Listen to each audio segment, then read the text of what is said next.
말씀의 주제인데요. 진짜 사랑이라고 하는 주제입니다. 진정한 사랑, 진짜 사랑. 괄호 열고 인내와 절제. 괄호 닫고. 제가 이제 이 진짜 사랑, 진정한 사랑에 대해서 이야기를 하게 된 계기는 최근에 크리스찬의 연애에 대한 질문이 제일 많았어요. 제가 제일 싫어하는 질문인데 제일 많았어요. 그래서 제가 원래 이걸 답변을 잘 안 해요. 귀찮아서, 솔직히 말하면 귀찮아서 대답을 안 해요. 왜 귀찮냐면 일단 얘네들은 질문 자체가 목적이에요. 답을 기대하고 온 게 아니라 정답이나 뭐 이런 것들을 기대하고 온 게 아니라 그냥 질문하는 것 자체가 목적이에요. 그 이야기를 하고 싶은 거예요. 그냥 질문 목적 자체가. 그래가지고 크리스찬의 연애는 어떻게 해요? 그래서 막 그런 몽글몽글한 그런 기분이 있잖아요. 이런 거를 원해서 사실 질문하는 경우가 많아서 대답을 아무리 성심성의껏 해줘도 결국은 하고 싶은 대로 하더라고요. 연애. 그러니까 해줄 필요성을 잘 못 느끼겠었어요. 그리고 또 하나는 뭐냐면 와서 질문을 하는데 아직 이 질문에 해당 사항이 아닌 사람이 와서 자꾸 물어요. 그러니까 연애를 하고 있으면 궁금할 법도 한데 연애 중인 사람이 물어보면 그냥 얼추 이해는 하겠는데 연애를 할지도 모른다라고 하는 가능성을 가진 사람이 자꾸 와서 물어요. 그러니까 모든 게 궁금하잖아요 지금. 그러니까 만나려면 그런 사람을 만나려면 어떻게 만나야 돼? 그걸 왜 나한테 물어? 대답해 줄 수 없는 이야기들을 자꾸 물어가지고 제가 이 얘기는 별로 안 하는데, 특히 청년 때에는 이 연애라고 하는 주제를 통해서 하나님이 말씀하시는 그 성경에서 말한 진짜 사랑을 배울 수 있는 자리로 넘어갈 수 있는 기회이고 훈련장이기 때문에 요건 한번 다뤄야 돼요.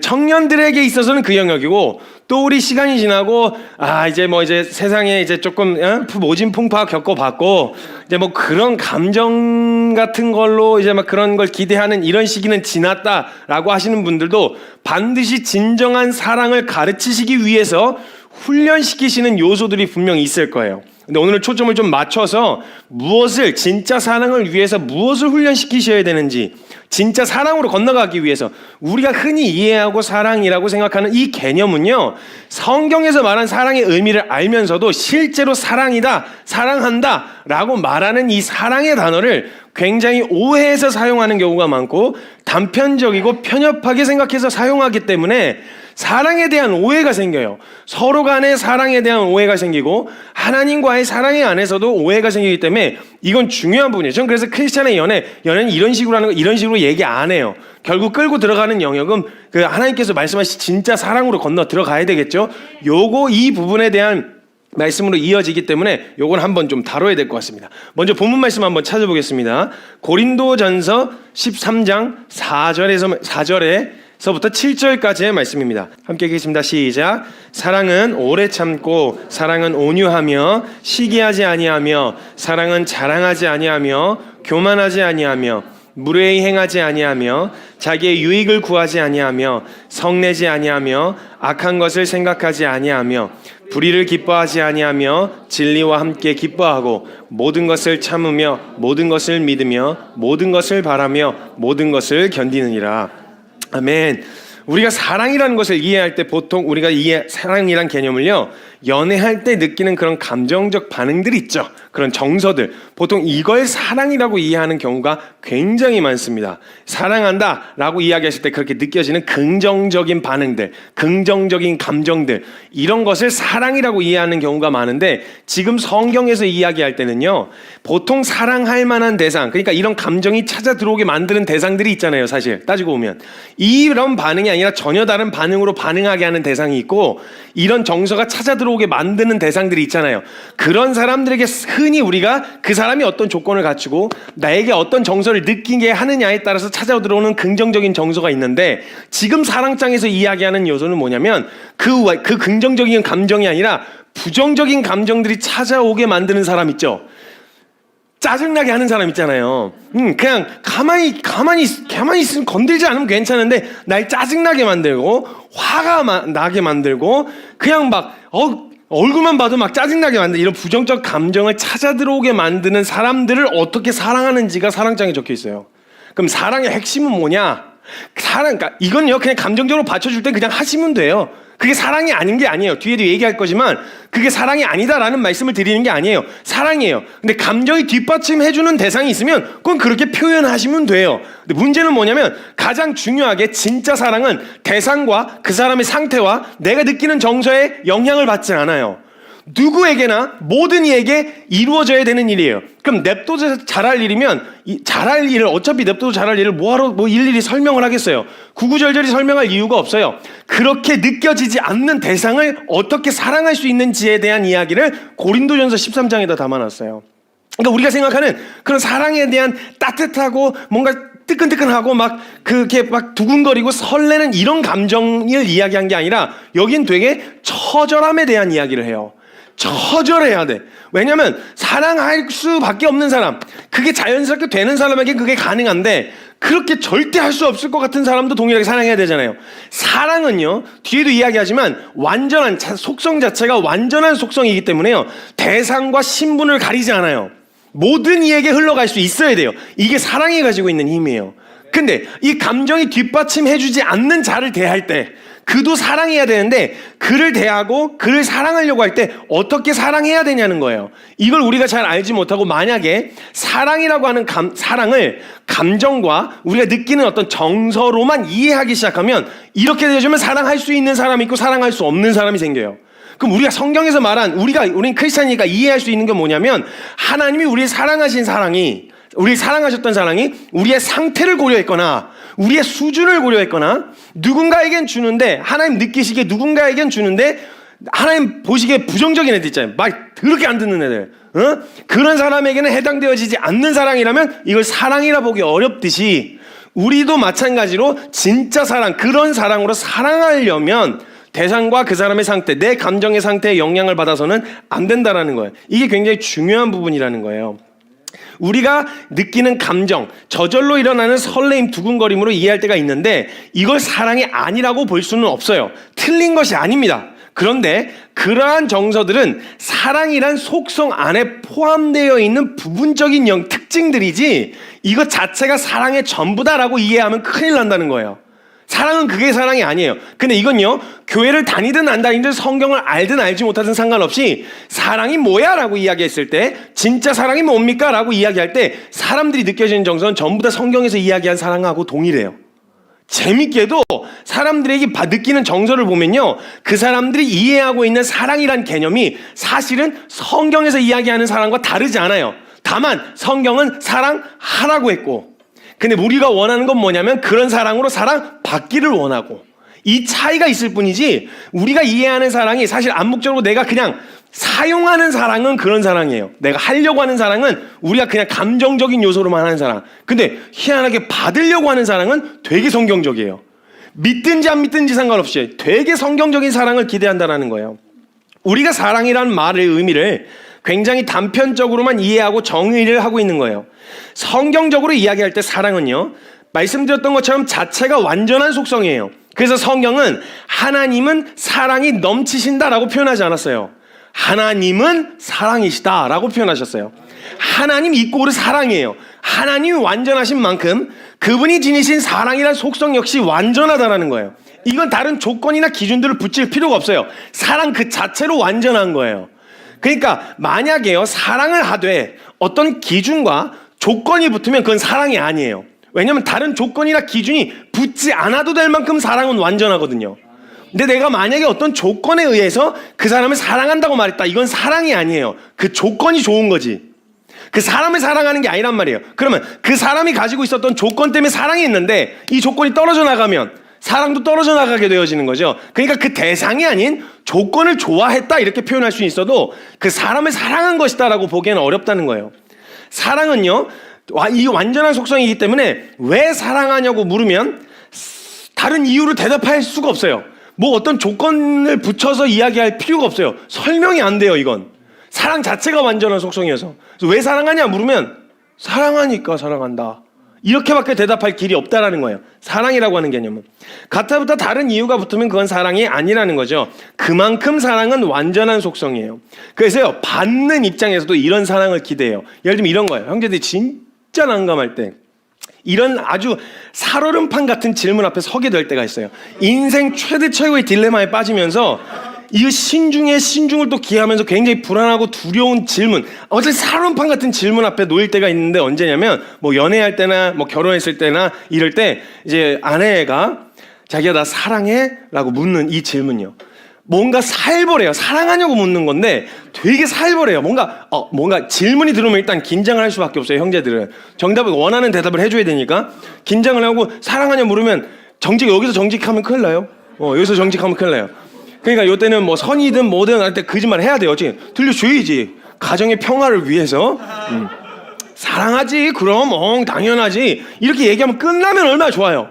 여기서 끝나면 너무 좋은데 그 동기와 이유를 물어요. 왜 사랑해? 이렇게 물으면 이제 그때부터는 진짜 살얼음판이에요. 한 걸음 딛는 걸 굉장히 신중하고 조심하셔야 돼요. 잘못 디디면 그냥 구렁텅이로 빠져버리는 거예요. 신중하셔야 돼요. 왜 사랑해? 라고 물을 때 최대한 듣기 좋은 대답을 해줘야 될 것 같은데 남자들은요 재밌게도요 아무리 이렇게 제가 이론적으로 얘기해도요 실제 그 자리에 가면 안 떠올라요. 제가 다 여자의 마음을 마치 이해하는 것처럼 이야기를 해도 실제 그 자리에서 그 질문을 받으면 안 떠올라요. 원하는 대답이 뭔지가 안 떠오른단 말이에요. 왜 사랑해라고 물으면 일단 좋아할 만한 막 기준들을 가지고 막 이야기를 해보려고 뭐 예뻐서 뭐 이렇게 얘기를 했다 칩시다. 그럼 여기서 끝나면 예뻐서 좋아하는구나 하고 끝나면 되잖아요. 근데 다시 또 깊이 파고들어요. 본질적인 질문으로 깊이 들어가기 시작해요. 그럼 나 안 이뻐지면 나 안 사랑하겠네? 뭐 이런 식으로 또 질문이 들어오면요 그때부터는 정말 이젠 답이 없어요. 이젠 더 이상 제가 제안해 드릴 수 있는 길이 없어요. 이때는 알아서 헤쳐나오셔야 돼요. 쉽지 않아요. 이런 질문 앞에 서게 되어진다는 거죠. 제가 어떤 영상을 보게 됐는데 어떤 영상에서 어떤 엄마가 남편한테 나 컴퓨터를 막 하고 있는 남편한테 자기야 나 사랑해 이렇게 해서 물어봤어요. 당연하지. 그럼 내가 돼지가 돼도 뚱뚱하고 돼지가 돼도 사랑할 거야? 그랬더니 당연하지 라고 얘기를 했어요. 그때 뒤에 있었던 딸내미가 엄마 이미 돼지잖아요 이렇게 얘기를 하는 영상이 이렇게 나온 거예요. 남자가 그 남편이 듣고 있다가 이렇게 팍 뿜는 걸로 영상이 끝나는데 그러니까 어떤 조건이나 그 사람이 갖추고 있는 무엇 때문에 그 사람을 좋아하고 그 사람에 대한 관심과 호감까지는 갈 수 있는데요 그것만 가지고선 절대 사랑으로 발전할 수가 없어요. 성경에서 이야기한 사랑은 거기까지가 아니었단 말이죠. 그러니까 그냥 교회를 다니지 않고 하나님을 모르는 사람들도요 그러한 조건 없는 사랑을 하는 건 어려워하는데 그런 조건 없는 사랑을 받으라고 하는 거 싫을 사람은 없어요. 누구도. 왜 이런 사람을 사랑해? 부담스러워. 하지마. 안 돼. 나 이런 거 받기 싫어. 나 이런 거 되게 싫어해. 이렇게 하는 사람이 없고요. 전부 다 나를 그냥 내 조건 때문이 아니라 내 조건이 있든 없든 상관없이 나라고 하는 사람을 사랑해 주는 것을 그런 사랑을 모두가 다 기대해요. 다. 그러니까 성경적인 사랑과 다를 게 없다는 거죠. 하라 그러면 못 하는데 받으라면 싫을 사람은 없다라는 거죠. 나를 조건 없이 사랑해 주길 바라는 거 있잖아요. 그래서 제가 말씀 설교 때 한번 나눴었던 그 노래가 있는데 가요예요. 가요인데 진짜 가학관이에요. 노래 중에 넌 나만 바라봐라고 하는 태양이 부른 노래가 있어요. 이 가사 아주 가학관이에요. 진짜 웃겨요. 이거 나 지금 보다가 여러 번 봤는데 너무 진짜 웃겨갖고 어떻게 이런 걸 노래를 불러. 이거 태양이 불렀으니 망정이지. 다른 애가 부르고 막 이런 얘기했으면 바로 기사들이 날라왔죠. 그냥 가사가 이래요. 가사가 내가 바람을 펴도 너는 절대 피지 마 베이비. 난 널 잊어도 넌 날 잊지 마 레이디. 가끔 내가 연락이 없고 술을 마셔도 혹시 내가 다른 어떤 여자와 잠시 눈을 맞춰도 넌 나만 바라봐.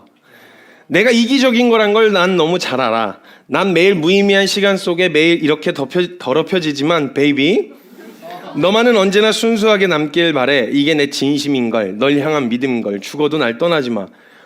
이걸 만약에 연애하거나 내 남편이 이런 소리 떠들었다고 생각해보세요. 태양이니까 태양이 막 그렇게 하면서 막 부르잖아요. 태양이니까 봐줄 만한데 내 남자친구나 남편이 와갖고 막 넌 나만 바라봐 이러면서 막 부르고 있으면 그냥 바로 기싸대기 날아가는 거죠. 태양이니까 봐줄 만한 거 이거 만약에 했다고 생각해보세요. 이거 감당 못해요. 이거 얼마나 짜증나겠어요. 어렵단 말이에요. 솔직히 이렇게 사랑하라는 게 아니라 이렇게 사랑받으라고 한다면 싫을 사람은 없다라는 거예요. 근데 우리가 성경에서 말하는 사랑의 의미를 정확하게 모르는 믿지 않는 사람이라고 하더라도 진짜 사랑은 나의 어떤 조건 때문에 하는 것이라면 그 조건이 사라지고 나면 그 대상이 여전히 날 사랑할 수 있을까라고 하는 불안감에 휩싸이게 되어지고 또 그게 없더라도 나를 사랑해 주는 사람이라면 그것이 진짜 사랑이라고 그런 게 조건이 호감을 가지고 나를 좋아할 만한 조건이 없는데도 여전히 날 사랑하고 있다라고 한다면 야 이건 정말 진짜 사랑이다라고 하는 걸 느낄 수 있게 되어진다라는 거죠. 날더러 그렇게 사랑하라면 어렵지만 자신은 그런 사랑 받고 싶다라는 거예요. 내가 누구를 사랑한다고 했을 때 젊었을 때의 기준은 뭐 이쁘고 잘생기고 매력적으로 느껴지는 조건들은 뭐 잘생기고 이쁘고 뭐 이런 거 아니겠어요? 뭐 그 다음에 뭐 능력이 있고 없고 또 성격이 좋고 나쁘고 아니면 교회를 다니거나 크리스찬이라면 자신의 기준으로 믿음이 좋고 나쁘고 이런 걸 따져서 처음에 이 사람에 대한 호감을 가질 수 있게 되어진단 말이에요. 근데 보통 이런 기준으로 아무리 잘 고르려고 골라봐도 결혼하고 뚜껑 따보고 나면 사기당했다라는 걸 금방 알게 되는 거예요. 중고나라 사기당하는 이런 것처럼 그냥 딱 이게 뚜껑 따보니까 사기였구나 이런 걸 깨닫게 되어지는 거죠. 금방 볼 수밖에 없게 되어진다는 거예요. 여하튼 되게 웃긴 게 또 되게 웃긴 게 뭐냐면요. 이 사람이 믿음 좋길 바래요. 믿음이 좋은 사람이길 바라잖아요. 크리스찬들은 이 사람이 정말 믿음 좋았으면 좋겠잖아요. 근데 그것도 내게 이익이 될 때나 믿음하지 같이 가야 되는 거잖아요. 앞으로. 그럼 이 사람이 정말 믿음으로 가시밭길을 선택해서 가려고 하면 같이 가야 되잖아요. 그건 또 싫대. 왜 또 그렇게 그런 식으로 하냐? 이렇게 하면 이거 뭐 어떻게 하라는 거야? 그러면 이거 제가 한번 이야기했지만 이거 혼나셔야 되고 이거 어른들이 많이 계셔갖고 제가 뭘 함부로 할 수가 없는데 아니 믿음 해가지고 믿음으로 잘 결정했으면 같이 격려해주고 잘 선택했어. 남들은 뭐라고 해도 난 당신을 응원해. 이렇게 가야 되는데 같이 고생해야 되는 길 가운데 뛰어들게 되어지면 그렇게까지 해야 되냐? 누가 그렇게 막 무식하게 선택을 하고 그러냐? 이렇게 비난한다고 하면 그건 온전한 기준이 아니었다라는 거죠. 그러니까 그 사람을 함부로 대하면서 자신이 함부로 하는 것은 이 사람이 이렇기 때문이다 라고 이야기하고 합리화하는 것 자체도 이미 사랑에 대한 개념을 잘못 잡은 거예요. 이런 조건이 있어서 그렇게 사랑하기로 결정했었는데 이런 조건이 아니었다. 그래서 내가 그 사람을 사랑하지 못하는 건 저 사람이 이렇기 때문이다 라고 이야기하는 것 자체가 벌써 사랑에 대한 개념을 잘못 잡았다는 거예요. 진짜 사랑으로 넘어갈 때 가장 중요한 원리를 배우지 못한 채 만나서 서로에게 상처를 주고 상처를 입고 이렇게 살아가게 돼요. 사랑은 절대 무례히 행하지 아니하고 사랑은 절대 남에게 보면은 남에게 해당되는 얘기예요. 남에게. 근데 나를 사랑하잖아요. 그럼 전부 다 남에게 무례히 행할 수밖에 없고 교만할 수밖에 없고 그냥 이기적일 수밖에 없는 거예요. 근데 만약 남을 제대로 진짜 사랑하는 사랑으로 사랑하면 이게 가능해지는 거예요. 이 사랑이라고 말한 것이. 내가 가지고 있는 기준과 조건을 가지고 그 사람을 사랑한다. 그 조건이 없으면 그 사람을 함부로 대하며 자신이 함부로 하는 것은 저 사람 때문이다라는 것에 대한 합리화를 시킨 명분이 되는 거예요. 기준 때문에 좋아하게 되어지면. 성경에서는 사랑을 뭐라고 얘기하고 있냐? 5절에서 6절에 뭐라고 얘기하냐면 무례히 행하지 않는데요. 자신의 유익을 구하지 않는답니다. 그리고 성내지 않는답니다. 악한 것을 생각하지 않는데요. 불의를 기뻐하지 아니하고 진리와 함께 기뻐한대요 라고 말하고 있습니다. 자, 재밌는 건 이게 가능하냐? 어떻게 이렇게 사랑하냐? 물을 수 있겠지만요. 이렇게 누군가가 당신을 사랑한다면요. 이렇게 사랑하라고 이야기하면 무례히 하지 말고 유익을 구하지 말고 성내지 말고 악한 것 생각하지 말고 불의를 기뻐하지 말고 진리와 함께 기뻐하라고 이야기하면 그러면 못하겠는데 이걸 어떻게 사랑해요? 라고 이야기하는데 이런 사람을 사랑해 주겠다면요. 그러면 감사 땡큐죠. 그럼 고맙죠. 내가 받고자. 그래서요. 재밌는 건 진짜 사랑이 무엇인지 알려면 내가 어떤 사랑을 받고 싶은지를 보면 돼요. 뭐 이런 거 옳고 그런 거 따지지 말고 내가 어떤 사랑을 받고 싶은지를 보면요. 그게 성경에서 말한 사랑하고 전혀 다르지가 않아요. 그래서 하나님께서 이웃을 사랑하라고 하셨을 때 넌 이미 진짜 사랑을 알고 있어. 진짜 사랑이 뭔지 알고 있어. 어떻게 사랑하냐고 묻지 마. 이걸 어떻게 해요? 라고 묻지 마. 내 이웃을 네 몸 사랑하는 것처럼 사랑하면 돼. 네가 너를 사랑하는 것처럼 사랑하면 네가 목숨과 뜻과 마음과 정성을 다해서 네를 사랑하고 있거든. 그 사랑으로 이웃을 사랑하면 돼. 방법을 모르는 게 아니야. 넌 너무 사랑을 잘 알고 있어 이미. 몰라서 못하는 게 아니고 너무 잘 알아서 그렇게 하기 싫은 것뿐이겠지. 내 이웃을 내 몸과 같이 사랑해라. 한 번에 그냥 정리해버렸어요. 이거 사랑에 대해서. 네가 받고 싶은 사랑이 그 사랑으로 사랑하라고 하셨어요. 그래서 마태복음 7장 12절 말씀해 보면요. 섬김에 대한 것도 어렵지 않아요. 어떻게 섬겨야 돼요? 섬김이 뭐예요? 라고 물을 때 그러므로 무엇이든지 남에게 대접을 받고자 하는 대로 너도 대접해라. 그렇게 섬겨라. 이것이 율법이요 선지자니라.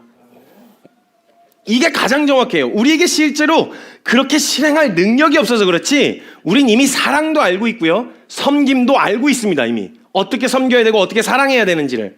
우리가 받고 싶은 사랑, 받고자 하는 섬김만 봐도 가장 성경적인 섬김과 사랑을 이미 알고 있다는 거예요. 이와 같이 이미 우리가 교회에 다니든 다니지 않든 상관없이 사랑이라고 했을 때에 암묵적으로 기대하고 이해하고 있는 사랑은요, 서로에게 가장 성경적인 사랑을 기대하고 있어요.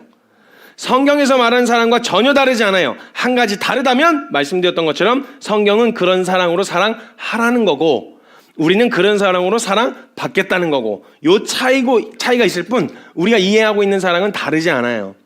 우리가 생각할 때도 흔히 사람과 사람 사이에서도 와, 이건 진짜 사랑이다, 야, 사랑하지 않으면 이럴 수가 없다라고 생각할 만한 그런 커플들이 있지 않습니까? 사랑하는구나 정말. 이렇게 할 때 보통 그런 커플들은 어떤 커플들 보고 그러나요? 젊어서 혈기왕성할 때 막 붙어갖고 지하철 타면 지하철에서도 꽁냥꽁냥, 카페 앞에서도 꽁냥꽁냥, 그 한강 앞에서도 꽁냥꽁냥, 길가에 막 그냥 뭐 가로수길 뭐 어디든 가면 계속 꽁냥꽁냥 이러고 있으면 그냥 사람들이 느끼기에도 와, 정말 찐사랑이다 이런 느낌보다 좋을 때다. 그땐 당연한 거예요. 그렇게 하지 않는 게 이상한 거예요. 그렇죠? 근데 보통은 야, 진짜 사랑하나 보다, 너는 진짜 사랑이구나, 이런 게 언제 확증되어지냐? 그런 조건들, 볼 걸 못 볼 걸 다 보고 나서 그런 조건들, 서로 호감을 가지고 좋아할 만한 조건들이 사라졌다고 생각할 때쯤이요. 볼 걸 못 볼 걸 실상을 다 낱낱이 들여다 봤을 때쯤, 예를 들면 장수 커플이라든지 아니면 결혼한 지 한 5년, 6년, 7년 요 정도 이렇게 지나가고 있는 커플이라든지 아니면 아주 오래된 노부부의 커플이라든지, 근데 그때에도 사랑했을 때 나타나는 그런 반응들로 서로를 배려하고, 요 얘기처럼 무례히 행하지 않고 같이 섬기고 막 챙겨주고 이런 모습을 보면 와, 진짜 사랑하나 보다 이런 생각이 든지, 젊었을 때 커플은 그냥 혈기왕성할 때이기 때문에 그렇게 안 하는 게 오히려 이상해요. 그때는 그런 인식이 생긴다는 거예요. 만난 지 얼마 안 돼서 꽁냥거리면 한참 불탈 때다 이런 반응인데 당연한 것처럼 보이는 거예요. 근데 장수 커플이나 몇 년 된 부부, 오래된 부부가 그런 반응으로 사랑을 표현하는 것을 보면요, 이상한 거예요. 이상한 거. 그래서 재밌는 건요, 결혼한 사람들끼리 모여서 이야기하면 죽자고 사랑해서 결혼한 거 아니에요? 근데 사랑해서 결혼한 이 커플이 오히려 막 꽁냥꽁냥거리고 이러고 있으면 되게 이상하게 생각. 왜 그래? 가족끼리 그러는 거 아니야? 왜 그러는 거야 도대체? 이렇게 이상하게 여겨요, 그 모습을. 이게 이상하다는 거예요. 이거 자체를 그렇게 표현하고 드러내는 이런 것들을 되게 이상하게 생각한다는 거죠. 그러니까 우리가 진짜 사랑이 확증될 때는요, 우리가 흔히 느끼는 그런 두근거림, 설레임, 이러한 감정적인 반응이 볼 걸 못 볼 걸 다 보고 흔히 사라졌을 거라고 생각하는 그때도 동일한 태도와 반응으로 서로를 대하는 걸 보면 찐사랑이다라는 생각이 든다는 거예요. 제가 그래서 또 영상 하나 봤는데, 이 사람들이 댓글 중에 악성 댓글이 없는, 대한민국의 어떤 게시물에도 악성 댓글 없는 게시물은 없어요.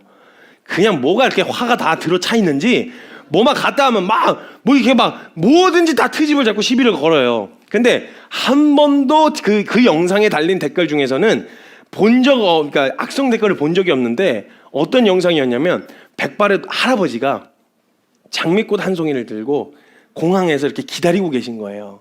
발을 동동 구르면서 이렇게 되는데 갑자기 막 동동 구르는데 저기 할머니가 그 입구에서 이렇게 나오시는 거예요. 그들이 막 가가지고 이렇게 막 빠르지 않은 걸음 있잖아요. 빠르지 않으면 가고 꽃다발 안겨주고 안아주고 이렇게 뽀뽀해주는 장면을 누가 영상으로 찍은 거예요. 그랬더니 그 영상을 찍는 사람들, 오 마이 갓, 와우 이런 리액션이 막 나오는 거예요. 그리고 그 밑에 댓글 보잖아요. 까관이에요. 그것도 골뱅이 해갖고 이름 적어놓고 우리 이렇게 사랑하자, 우리 이렇게 가자, 끝까지 이렇게 서로 사랑하자, 뭐 이런 말 같지도 않은 막 댓글들 막 달아나요. 어처구니 없어가지고. 근데 거기 보면 진짜 그걸 보면서 와, 이게 진짜 사랑이구나, 정말 사랑하나 보다. 어떻게 사랑했을 때 느꼈던 그런 태도들, 반응들 있잖아요. 그런 반응으로 시간이 훌쩍 지나서 볼 걸 못 볼 거 다 보고, 어쩌면 부정적인 감정들이 좋을 때 감정들을 다 집어 삼켰을 수도 있을 법한 그런 시기에서도 저런 반응으로, 저런 태도로 일관되게 저 사람에게 그렇게 반응할 수 있지? 이게 사람들도 궁금하지만 그게 너무 아름다운 사랑이라는 것에 대해서는 누구도 부정 못해요. 그죠? 벌써 이야기를 꺼낼 때부터 벌써 막 이런 반응들이 특히 젊은 층에서만 나와요. 그러니까 이제 조금 시간이 지났고 이렇게 한번 세월에 이렇게 풍파에 겪어보신 분들은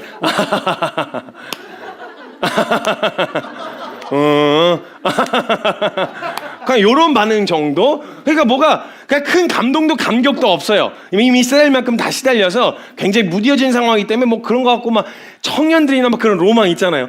나도 그런 사람 만날 수 있을 거야. 그럼 또 이제 옆에 계시다. 그래서 재밌어요. 장년과 청년이 같이 있으면 너무 재밌어요. 너무 웃겨요, 분위기가. 그 오랜 과정 가운데 수많은 문제가 있었을 텐데도 그 와중에도 그런 모습과 상황 때문에 서로를 향한 미움과 불신, 분노가 있는 게 아니라 미움을 이긴 사랑, 불신을 넘어선 사랑, 분노를 넘어선 사랑임이 드러나게 되어지면요, 이게 진짜 사랑인 게 확인이 되는 거예요. 사랑할 만한 것들이 있어서 사랑할 때는 진짜 사랑인 게 드러나지 않아요. 왜냐하면 사랑인데도 특징이 사랑 안에 있는 특징이 맞지만 이게 정말 온전한 사랑 때문에 이렇게 하는 거라고 보기에는 아직은 확인이 안 돼요. 감정이 받쳐줄 때는. 왜냐하면 이미 그런 사랑이 아니어도 혹할 만한 매력적인 조건들을 다 갖추고 있기 때문에 그 매력적인 조건 때문에 지금 이 사람에게 이렇게 하는 건지 진짜 사랑 때문에 이 사람에게 이렇게 하는 건지 아직 분별하기가 어려워요. 근데 이런 조건들이 사라지고 났는데도 불구하고 그때와 동일한 반응으로 이 사람을 대하고 있다면 이때 진짜 사랑임이 드러난다는 거예요. 이해가 되시죠? 이게 보통 우리가 흔히 이해하는 사랑이고 동의 안 될 사람이 없어요. 이 사랑이라고 하는 이야기를 할 때 기독교적 성경적 이야기를 들지 않아도 그게 진짜 사랑이지 않겠어요? 라고 말하면 또도 고개를 끄덕끄덕해요. 어려운 주제가 아니라는 거예요. 그래서 그걸 넘어서는 사랑을 봤을 때 진짜 사랑이라는 생각이 드는 거예요. 그러면 우리가 연애 초 때나 신앙 초기에 느꼈던 설레임, 두근거림, 감동, 감격은 잘못된 것이냐? 그건 사랑이 아니냐? 아니에요. 처음에도 말씀드렸던 것 같이 잘못된 것이 아닙니다. 그리고 사랑이 아닌 것도 아니에요. 그건 사랑에 포함되어 있는 특징들일 뿐이지 사랑할 때 나타나는 여러 가지 특징들 중에 하나이지 그게 전부가 아니라는 말씀을 드리는 거예요. 잘못된 건 아니에요. 그러니까 연애할 때도 자기가 뭐 사랑해 뭐 애칭 부르면서 뭐 곰 뭐 별의별 사랑해 막 갖다 붙이는데 그럼 그게 사랑이 아니냐? 사랑이에요. 사랑이고 사랑할 때 나타나는 특징 중에 한 부분일 뿐이에요. 전부라고 보기에는 어렵고요.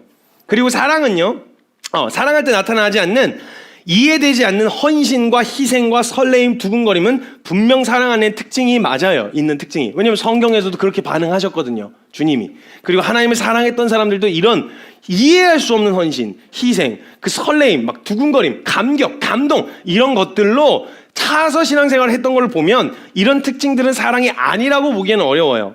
그리고 사랑은요, 나의 결정과 행동, 판단, 말 이게요. 사랑하는 대상에게만 초점이 맞춰져 있기 때문에요. 다시 재구성이 돼요. 표현하는 방식, 표현, 말, 행동이 다시 바뀌게 되어진다는 거예요. 근데 그걸 보면요. 온통 그 사랑하는 대상에게만 초점이 맞춰져 있기 때문에요. 그냥 옆에서 보면 절대 합리적이지가 않아요. 객관적이지도 않고 이성적이지도 않아요. 사랑하면요. 그러니까 사랑할 때는 이성적이거나 합리적이지 않다라고 하는 증상으로 봤을 때 연애 때 나타나는 그 이런 제정신 아닌 것 같은 반응들 있잖아요. 이것도 사랑 안에 포함되어 있는 반응들이 맞아요. 우리가 연애할 때 한번 생각해 보세요. 절대 합리적이거나 이성적이지가 않다라는 거예요. 우리가 연애 초기 때 나타나는 증상들이 여러분 보시기에 합리적이세요? 돈을 쓰는 방식이라든지 그가 들이는 시간이라든지 에너지와 열정을 보면 그게 합리적인 것 같아 보이세요? 절대 장거리 또 멀리 떨어져 있는 커플들 같은 경우는요 또 그냥 막 주말마다 시간 짬내가지고 그냥 잠깐 한 10분 정도 얼굴 보려고 기차 타고 내려가는 사람을 봤다니까요. 그냥 기가 막힌 헌신. 그 정도로 주님을 향해 헌신했으면 주님 벌써 오셨어요. 주님 벌써 오셨다고. 그러니까 이해되거나 합리적이 이성적으로 판단하거나 고민하지 않아요. 사랑하는 대상에게 온통 초점이 맞춰져 있기 때문에 그렇게 들어가는 소요되는 시간, 열정, 에너지, 돈 이런 거에 대해서 합리적으로 계산하지 않아요. 그냥 보는 잠깐이라도 그냥 얼굴 보러 왔다. 막 뭐 챙겨주러 왔다. 이렇게 하게 되어지는 거예요. 저도 그런 거 한번 받아본 적이 있었거든요. 서로 제정신 아닐 때 제가 남양주에 살고 있었고 아내가 인천에 살고 있었는데 제정신 아닐 때 얘기하는 거예요. 제정신 아닐 때 인천에서 여기까지 올라오면 한 3시간 걸려요. 근데 제가 설교 준비를 하고 있는데 제가 따로 또 시간 내서 만약 왔다라고 하면 제가 나가서 만나서 시간을 드려야 되니까 저 설교에 집중하라고 3시간 차 타고 와서 카페에다가 도시락을 맡겨놓고 그냥 가버리고 도시락에서 찾아가라고 이렇게 한 거예요. 제정신이 아닐 때 아니 이게 합리적입니까 여러분? 이게 이성적이에요? 아니 그냥 어제 밥을 먹을 거면 나중에 설교 준비 다 끝나고 시간 내가 그냥 만나서 밥을 먹지 차라리. 이게 제정신 아닐 때 가능하니 합리적이에요. 막 좋을 때는 사랑 안에 있는 특징인데요, 좋을 때는요 이게 막 합리적이거나 이성적인 판단을 잘 안 해요. 그냥 이게 계산 안 하고 뛰어든단 말이에요. 온통 사랑하는 그 대상에 초점이 맞춰져 있는 거예요. 모든 시간, 모든 삶의 방향, 이 모든 게 그 대상에게 향해 있기 때문에 이런 반응이 나타난다라는 거예요. 그래서요, 만약 그 시기에 막 연애를 하고 있는 그 뜨겁고만 열정적인 시기에요, 만약에 합리성을 따져 묻기 시작하면, 이성적인 판단과 사고를 막 생각하기 시작하면요, 그땐 서로가 서로에게 사랑을 못 느껴요. 꼭 그런 식으로 해야 돼? 그렇게까지 하지 않아도 돼. 무슨 이렇게 비효율적이야. 그렇게 하지 마. 돈 뭐하러 거기다 돈 내. 이런 식으로 막 계산을 하고 따져 묻기 시작하면 짜증나지. 와, 사랑하는구나. 이 사람 정말 이성적인 사람이네. 와, 정말 믿을 만한 사람이야. 내 평생을 함께 해도 되겠다. 이런 생각이 안 들어요. 안 든단 말이에요. 그러니까 이런 마음이 막 드는데, 뜨거울 때는 막 심장이 막 콩당콩당하고 그냥 막 좋아하는 사람 있으면 막 그냥 있잖아요. 연애하기 전에 썸 단계. 요즘 또 썸 단계도 있어요. 그래서 썸 단계에서는 막 그냥 이렇게 잠깐이라도 쳐다보고 싶은데 대놓고는 못 보게 볼 용기가 없으니까 고개 살짝 돌리는 척하면서 슬쩍 보고 이렇게 혹시라도 눈 마주칠까봐 긴장하는 마음으로 이런 거. 그러니까 이런 얘기는 또 청년들만 좋아한다니까요. 우리 장년분들은 그냥 이렇게 넘길 수밖에 없는데, 청년들은 그게 막 그냥 막 콩닥콩닥 있잖아요. 그냥 막 머리 뭐 이렇게 커렉 뒤로만 살짝 넘겨도 막 그냥 다시 막 이러면서 그냥 막 심장 어택을 당하는 막 이런 거 있잖아요. 청년 때는 이래요. 근데 나중에 시간 지나면 요 감정이나 이런 것들이 다 이제 소진이 되고 나면 그때는 어떻게 돼요? 막 머리 이렇게 넘기고 있으면 잘러 아니면 빠글빠글하게 그냥 해. 간단해, 간편해. 뒤로 넘길 필요가 없어요. 그냥 빠글빠글하게 해. 이런 반응으로 막 나오게 되는 거예요. 그러니까 마치 이런 식으로 이해하게 되어지는, 그러니까 연애할 때는 그냥 막 그래요. 그냥 막 뜨겁고 불타고 설레고 두근거리고 뭐든 다 해줄 수 있을 것 같죠. 그때는 뭐 이걸 해도 되냐 마냐 이런 거 계산 안 해요. 어떻게든 더 할 생각을 하지, 어떻게든 덜 할 생각 같은 건 하지 않는다라는 거예요. 꼭 그렇게 해야만 하는 게 아닌데도 불구하고 그렇게까지라도 해주고 싶은 마음 있잖아요. 그게 연애할 때 나타나는 그런 마음이에요. 사랑할 때도 이렇게 나타나요. 여러분, 제가 키퍼스처치 시작했을 때 초창기 때 하나님을 사랑하는가라고 하는 설교에서도 제가 이 얘기를 잠깐 언급했었어요.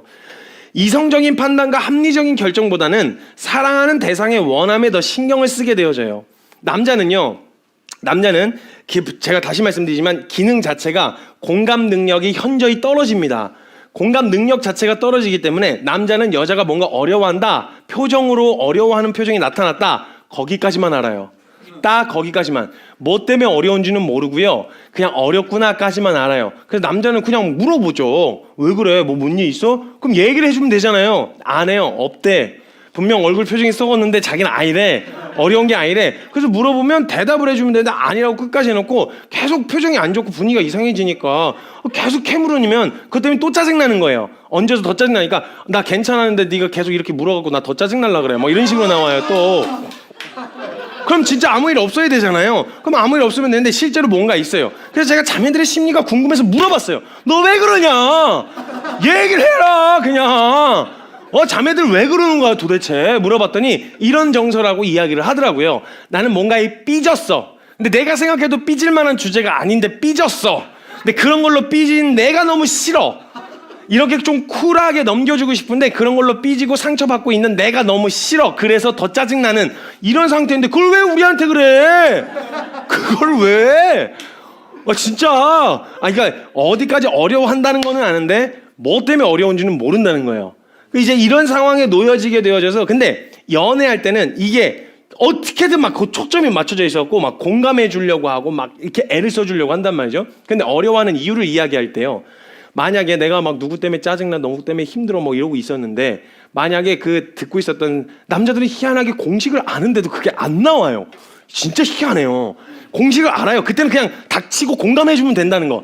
닥공이라고 하죠. 닥공. 닥치고 그냥 공감만 해주면 돼요. 힘들게. 이것만 하면 돼요. 답을 모르는 게 아니에요. 그쪽도. 답을 나한테 묻는 것도 아니고요. 그래서 와서 진짜 짜증나. 왜 그런데 쟤 왜 저래? 막 이렇게 얘기할 때 진짜 뭐야 쟤 왜 저런데? 진짜 속상했겠네. 뭐 이렇게까지만 해주면 돼요. 근데 남자들은 이게 막 본성적으로 못 넘어가겠어요, 이걸. 어떻게든 이성적이고 합리적으로 결정을 하고 답을 제시해줘서 빨리 이 어려움으로부터 해결되어지길 바라는 마음이 있는 거예요. 그걸 해결해주기 위해서 막 방법과 방향을 제시해주는 거죠. 둘이 관계의 문제를 보니까 너도 좀 문제가 있다고. 내가 네 성격을 몰라? 박수도 마주쳐야 소리가 난다니까. 너도 문제가 좀 있어. 이런 식으로 하면 합리적으로 거의 한 90%는 이성적으로 맞아요. 객관적으로 그렇게 맞다고요. 그 사람이 문제가 있는 게 맞아요. 그런데도 불구하고 이 사람은 무조건적으로 내 편이었으면 좋겠는 그런 마음 있잖아요. 그런 사랑을 원한다니까요. 틀린 거 나도 알아. 그래, 네 잘났다. 막 이렇게 나오는 거죠.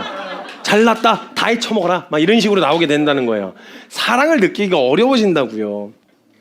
합리적이고 이성적인 판단이 아니라 무조건적으로 내 편이었으면 좋겠고 무조건적인 용납이었으면 좋겠는 이건 거죠. 그래서 저도 막 욕을 먹어요. 남편이라는 거예요. 남편. 남의 편. 내 편은 아닌 남의 편이라고 이렇게 해서 막 항상 욕을. 그러니까 저는 어떻게든 막 이게 합리적이고 딱 해줘갖고 이게 맞는 것 같다라고 이렇게 했는데도 이게 잘 안 되는 거예요. 또 여러분, 자 여기서 자매님들 중에서 꽃 좋아하시는 분, 꽃을 좋아하는 사람 괜찮아요? 손 들어주세요. 꽃 별로 없네요. 이렇게 감수성이 이렇게 퍽퍽해요.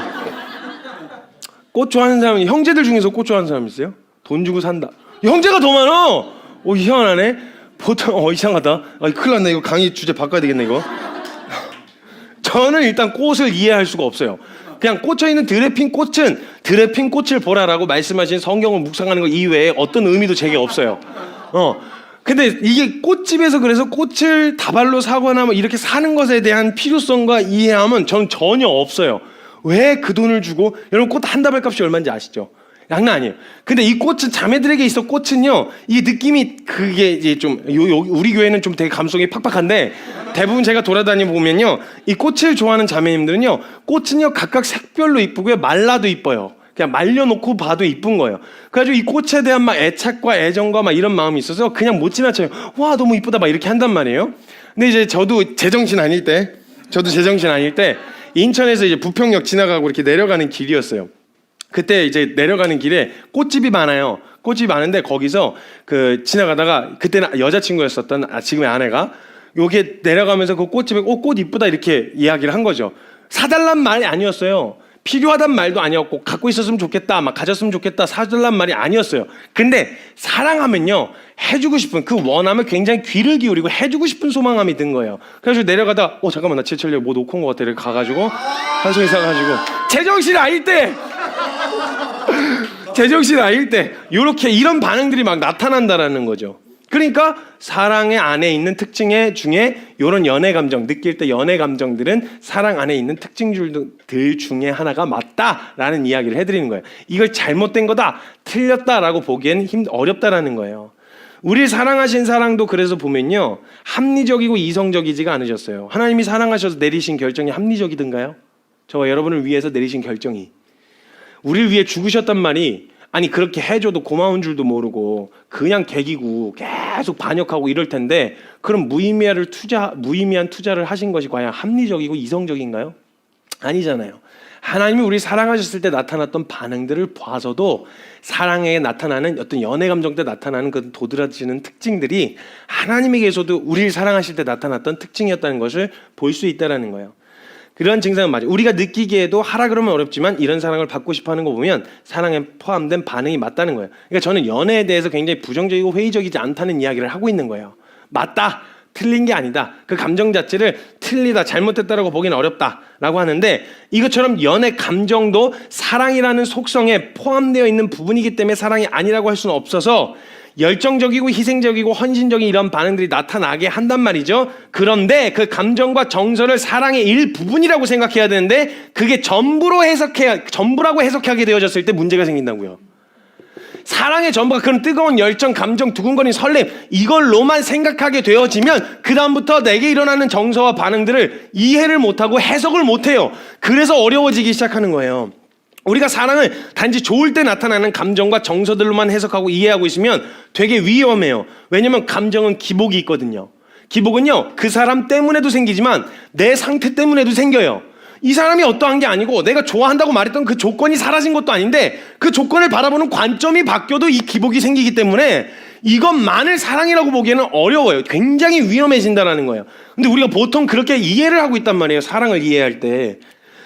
그래서 사랑이라고 하는 그 완전한 속성을 감정에서 느끼는 그런 정서들과 대입시켜서 이해해버리니까 문제가 발생하는 거예요.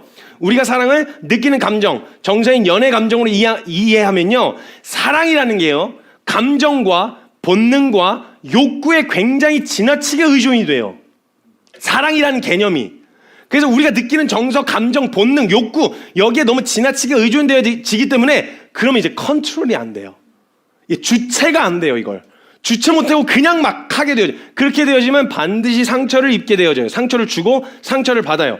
감정이란 건 기복이 있어요. 우리가 알듯이 방금 아까도 이야기했던 것처럼 찐 사랑은, 진짜 사랑은 감정과 상황의 영향을 안 받고 그 사람의 상태에 영향을 받지 않고 내 상태에도 영향을 안 받습니다. 사랑은 그럼에도 불구하고 할 수 있게 하는 힘을 가진 게 사랑이에요. 그런데 감정은 좋다가도 나쁘고 나쁘다가도 좋잖아요. 이게 감정이에요. 이건 믿음이 없어서 감정이 다운이 된 게 아니고 그냥 다운이 된 거예요. 상황이 어려워서 사랑이 없어서 감정이 다운된 게 아니라 그냥 감정이 다운된 거예요. 이걸 자꾸 감정이 업이 되고 다운된 걸 사랑이 있고 없고 믿음이 있고 없고로 대입시켜서 이해하다 보니까 도대체 지금의 내 상태가 이해가 안 되는 거예요. 나 뜨거운 마음으로 헌신했어. 뜨거운 마음으로 뛰어들었는데 감정이 다운되니까 이걸 어떻게 해석할 거야? 그럼 난 사랑을 잃어버린 건가? 나 사랑이 없어져 버린 건가? 난 어떻게 된 거야? 이렇게 되어져 버리는 거예요. 아무튼 이렇게 기복이 있는 감정 자체를 사랑으로 해석해 버리니까 감정이 업이 되었을 때는 사랑이라고 느끼면서 주체를 못해요. 그래서 몸이고 마음이고 다 줘요. 그냥 다 갖다 냈다 뛰어들고 다 줘요. 근데 그렇게 불타오를 땐 내가 사랑하고 있구나라는 생각이 드는데 이 감정에 의존되어 있으면, 근데 감정이 다운될 때가 있어요. 반드시 이건 어쩔 수 없어요. 사람이 인생을 살아가면서 감정은 반드시 기복이 있을 수밖에 없어요. 근데 감정이 다운될 때가 있는데 이럴 때는 그 상태를 해석하는데 굉장한 어려움을 겪게 돼요. 마치 사랑하는 것 같지 않고 그렇게 어떻게든 해석을 해야 되겠으니까 사람과 사람 사이, 특히 연인 관계에서는 이런 감정이 다운됐을 때 해석할 길이 없잖아요. 사랑 안 한다고 할 수도 없고 해석할 길이 없으니까 뭐라고 표현하냐면 권태기라고 표현을 해요. 권태기다. 그런 시기다. 뭐 이런 이야기를 한단 말이에요. 그래서 단순히 감정이 다운됐을 땐 사랑하고 있다고 생각이 들지 않는 거죠. 그런데 계속 사랑을 단순히 이 감정에 지나치게 의존하고 있으면요. 그래서 관계 안에 문제가 회복되어지고 극복하고 다시 사랑하게 되어진 걸 뭘로 확인하고 싶어 하겠어요? 다시 그 감정이 불타오르는 것으로 확인하고 싶어 하겠죠. 근데 이전과 같은 그런 감정이 다시 불타올라질까요? 안 된단 말이에요. 그게 잘. 그러니까 그러다가 헤어지고 깨지는 거예요. 그럼 여러분 이러한 사랑의 개념으로 하나님 안에 관계 안에서도 대하기 시작하면요. 감정이 업이 되면 신앙이 좋고 믿음이 좋은 것처럼 여겨지는데 감정이 다운되면 기복이 있어서 다운되면 우리의 상태를 해석할 길이 없잖아요. 믿음이 없어진 건가? 그때는 정말 너무 좋았었는데 내 지금 상태가 왜 이런 거지? 그래서 뭐라고 표현하냐면 권태기와 같이 다른 말로 뭐라고 표현하냐면 매너리즘이다 이렇게 표현해요. 내가 매너리즘에 빠졌구나 라고 설명할 길이 없는 거예요. 지금의 내 상태를. 그러니까 사실은 매너리즘이 아닐 수도 있는 거예요. 그냥 감정의 기복됨에 나타나는 자연스러운 반응일 수도 있는데 이 감정이 너무 큰 의미를 부여해버려서 감정의 기복에 따라 사랑하고 안 하고 믿음이 있고 없고를 판단하는 기준을 삼아버렸다는 거예요. 기억하세요. 여러분 업이 돼서 흥분되고 열정할 때는 그때만 할 수 있는 일들과 볼 수 있는 것들이 있고요. 다운돼서 차분해졌을 때는 차분하고 냉랭해진 것 같을 때만 차분해야만 보이는 것들이 있어요. 이런 은혜들이 그래서 성경에서 제가 말씀드렸잖아요. 지난번 설교 때도 말씀드렸던 건 복 중에서도 의에 줄이고 목이 마를 때 보이는 복이 있어요.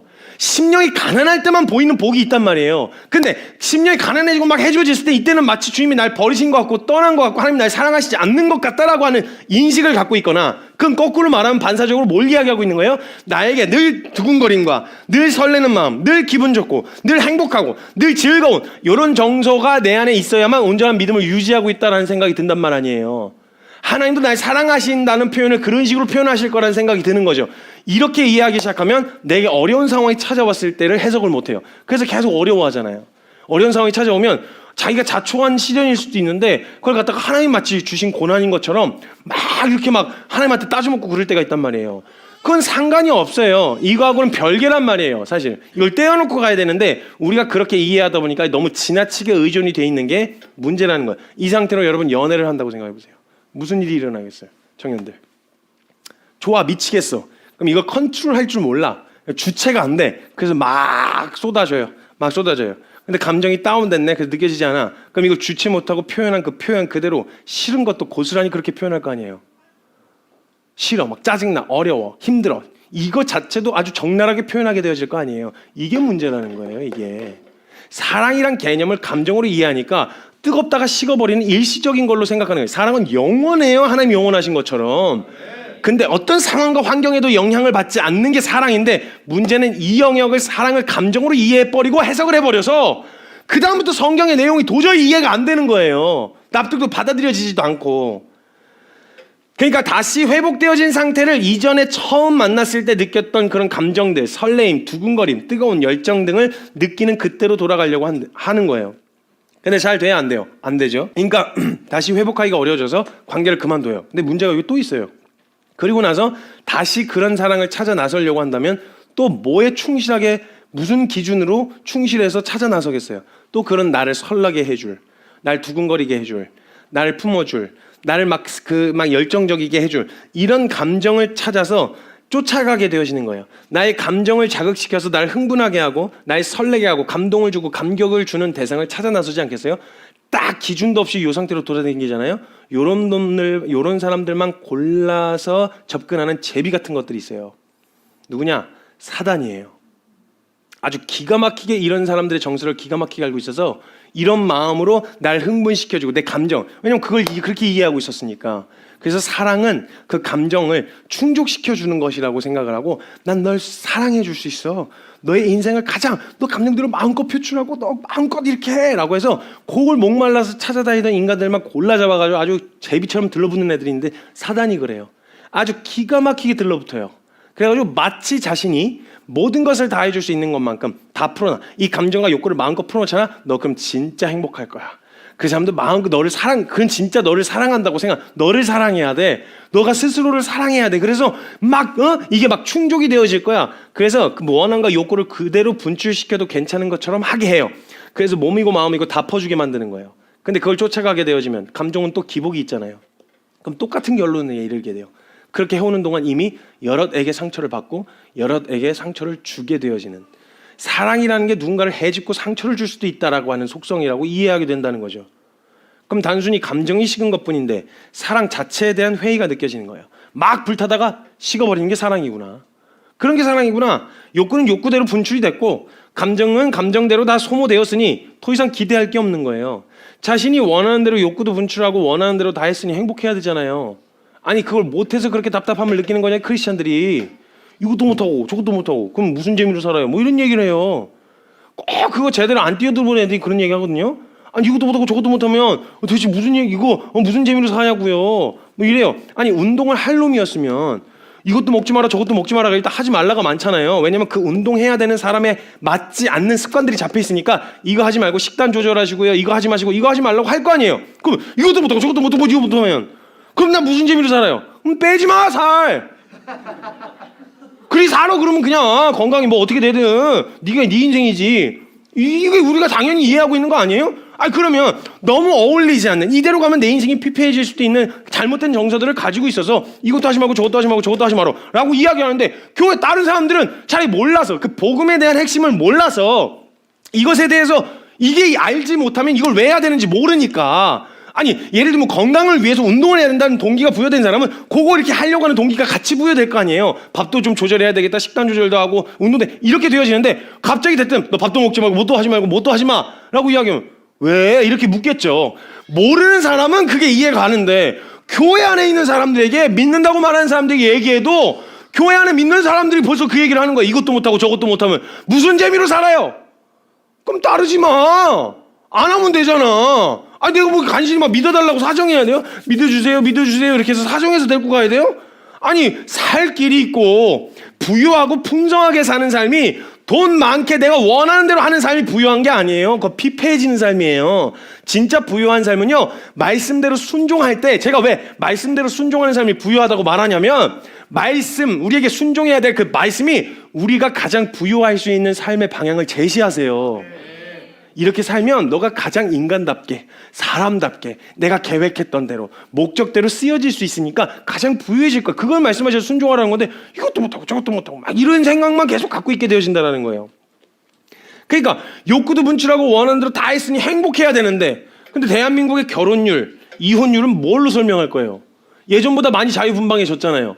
예전만큼 보수적이지 않잖아요. 옛날 유교 세상이 완전 막 쪄들어 있을 때보다 훨씬 자유분방하고, 보통 욕구대로 그냥 분출하는 거 눈치 안 보고 그냥 분출하고 하고 싶은 대로 다 했으면 행복해야 되잖아요. 그러면 그게 행복이라고 생각해서 달려오겠으니 괜찮아, 네 하고 싶은 대로 네 원하는 게 답이야 라고 했는데 갔더니 답이 아니야. 어쩔 거냐고. 이거 결혼율과 이혼율을 뭘로 설명할 거예요? 내가 원하고 하고 싶은 대로 다 분출하고 살았는데 그럼 행복해야 되는데 이 자살률은 뭐라고 설명할 거야 이거? 이걸로 욕구를 분출하고 그대로 있는 대로 쏟아내는 것 자체가 그게 날 행복하게 해줄 수 없다는 게 벌써 자료 통계로 이미 조사가 돼서 드러나 있잖아요. 이걸로 내가 만족할 수가 없다는 거. 분출해서 싸질러 놨어. 그냥 죄송해요, 제가 좀 저렴한 단어를 쓰겠습니다. 그냥 싸질러 놨어. 그럼 행복해야 되잖아. 성취감도 있고 만족이 있어야 되고. 근데 싸질러 오면 찾아오는 게 뭐예요? 보통 후회. 왜 그랬지? 원하는 대로 욕구대로 그냥 분출하게 내버려 두면 반드시 찾아오는 게 피폐해지고 후회하게 되어지는 정서와 반응이 나타나요. 근데 힘들더라도 견뎌서 그 자리에 한번 딱 서고 나면요, 그 자리에서 얻게 되어지는 성취감, 이걸 일상 가운데서 우리가 누리고 살아요. 보통 우리가 진짜 필요해서 해야 되는 일들을 하려고 할 때는 그 반응, 과정 자체가 쉽지 않다는 거 다 알고 있다고요. 교회 다니는 사람만이 아니라 그걸 요구하시는 거예요. 건강하게, 부유하게, 풍성하게 살 수 있는 사람, 삶, 이걸 주님이 제시하는 거란 말이에요. 우리가 막연하게 알고 있는 사랑은요, 이렇게 쉽게 버리는 게 아니라고 알고 있고요. 성경에서도 사랑은 아가서의 강물로도 이 사랑의 불길을 끄지 못한다고 했어요. 아가서 8장 7절 말씀을 보면 많은 물도 이 사랑을 끄지 못하겠고 홍수라도 삼키지 못하나니 사람이 그의 온 가산을 다 주고 사랑과 바꾸려 할지라도 오히려 멸시를 받으리라. 우리가 사랑을 감정으로 이해하고 있으니까 너무 쉽게 식어버리는 거예요. 그럼 우리는 진짜 사랑이 무엇인지를 배워가고 진짜 사랑을 연습해야 돼요. 이 시간 없이 그저 지금 느끼는 자신의 감정과 욕구에 충실하게 반응해서 충동적으로 하다 보면 반드시 상처받고 상처 줘요. 오늘 읽은 본문 말씀엔 4절에는 사랑을 뭐라고 표현하고 있냐면 오래 참고로 시작합니다. 그리고 7절에 뭐라고 이야기하냐면 모든 것을 참으며 모든 것을 믿으며 모든 것을 견디며 모든 것을 바라며 모든 것을 견디느니라로 끝나요. 뒤에 더 있겠지만 사랑은 이라고 하는 이 문장 자체가 이렇게 끝이 나요. 우리가 이해한 사랑은 따뜻하고 두근거리고 몽글몽글한 그런 사랑이 아니라고 생각했는데, 사랑이라고 생각했는데 성경에서 이야기하는 사랑의 느낌은 처절합니다. 지금 굉장히 처절해요. 그때 인내와 절제는요, 이때 가장 필요한 게, 중요한 게 인내와 절제인데요, 인내와 절제는 기독교인이고 아니고 상관없이 사람들과 어울려서 더불어 살기 위해서는 반드시 배워야 하는 아주 중요한 요소입니다. 성경을 잘 모르는 사람도 사람이 인내와 절제가 없이 자신의 욕구와 본능대로 하도록 풀어놓으면 어떻게 될지 다 알고 있어요. 그래서 국가에서도요, 사람의 욕구와 본능이라고 하는 것을 잘 펼쳐놓으면 어떻게 될지 뻔히 알기 때문에 법이라고 하는 울타리 안에다가 인간의 욕구의 본능을 최소한으로 허용합니다. 이 안에서만큼 이렇게 안에서는 해라.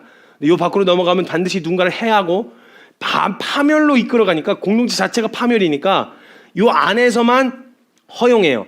만약 통제 없이 그대로 놔두면 스스로 자멸하게 되는 것을 알고 있어요. 다 사람들이. 아니라고 할 수도 있는데요, 그럼 무정부가 된 상태의 나라를 한번 보세요. 어떤 꼴 났는지, 무슨 일이 일어나고 있는지. 법이 있어도 법을 허용하는 범위 안에서 어떻게든 자신의 욕구를 채워보려고 하는 게 사람인데, 냅둬 보세요. 무슨 일이 일어날지. 법을 집행하는 기관이 제대로 운영되지 않아서 치안이 불안할 때 나타나는 나라들과 상황들을 한번 보세요. 치안 좋지 않은 나라들.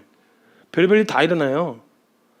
냅두면 자멸하고 피폐해지고 파멸이에요. 그냥 여러분, 이 욕구 그대로 우리는 그냥 그 안에서 내 불이익 때문에, 내가 그걸 어겼을 때 당할 불이익이 무서워서 안 하고 드러내고 있지 않은 거지. 여러분, 냅둬 보세요. 법이고 뭐고 허용되는 모든 걸 다 풀어보세요. 무슨 일이 일어날지. 인간을 선하게 보시면 안 돼요. 이 욕구와 본능 자체를 컨트롤하지 못한 채 냅두면 자멸하고, 그냥 결론은 딱 하나예요. 자멸이에요. 그냥. 그래서 사람과 사람 사이에는 자신의 원함과 욕구대로 대하면 상대방을 망치고 그 사람을 내 욕구와 원함대로 휘두르는 무서운 일이 일어납니다. 그래서 법이라는 최소한의 울타리로 서로를 보호하고 책임감 있는 관계로서 서로를 보호하고 더 나아가서 진짜 사랑이 가능하게 하기 위해 가장 필요한 요소가 있는데, 그게 뭐냐? 욕구와 감정을 컨트롤할 수 있는 능력인 인내와 절제입니다. 그럼 지금 사랑에서, 고린도전서 13장에서 사랑은 오래 참고로 시작해서 모든 것을 참고 모든 것을 믿으면 모든 것을 견디는 이라 끝나잖아요. 여기서 가장 중요하게 필요한 요소가 뭐냐? 저와 여러분 안에 진짜 사랑을 하려면 필요한 요소는 뭐냐? 인내와 절제입니다. 인내와 절제요. 감정의 반응과 욕구대로 그대로 분출하는 게 아니라 인내와 절제 안에, 사랑 안에서 이 감정과 욕구가 이 안에서 머물러 있을 수 있도록, 이거 벗어나게 되어지면 반드시 파멸이에요. 이 안에 안전한 울타리 안에 거할 수 있도록 그 안에다 이렇게 집어넣고 보호하는 역할이 뭐냐? 인내와 절제예요. 근데 가장 요즘 시대에 못 배우고 있는 게 뭐냐? 인내와 절제예요. 이게 안 되니까 욕구는 욕구대로 분출되는데도 문제는 자신에 대한 긍정적인 정서도 충실하게 반응하는데 부정적인 정서도 충실하게 반응해요. 그러니까 자신에 대해서 밉고 자격지심, 우울증 빠지고 그냥 갖다 자살한 이거 사태를 어떻게 설명할 거야 이걸.